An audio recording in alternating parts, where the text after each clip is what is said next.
x square minus 6 root 2 x plus 10 is equals to 0.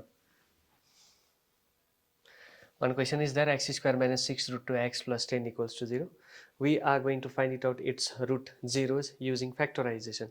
So for the factorization we will use the middle term splitting once again for such type of the problems. Here the slight changes should be taken care of. So 6 root 2 should be splitted here. 6 root 2 will be here 6 root 2 will be splitted.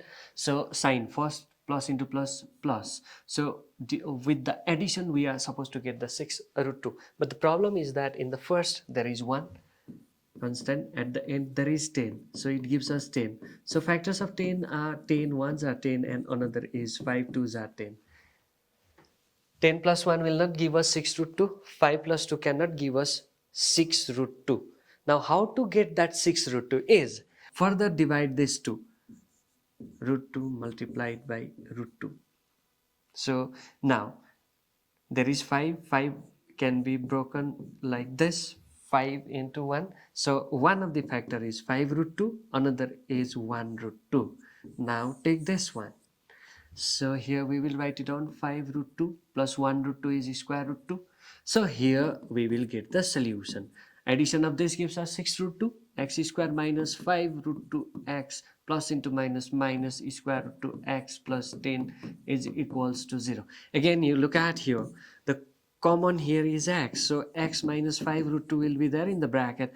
But what common that we need to take? So there is very interesting and easy trick. If this calculation is correct, remember this, whatever you are going to get here will be here in the another bracket. That means x minus 5 root 2 is equals to 0. This is a very interesting trick.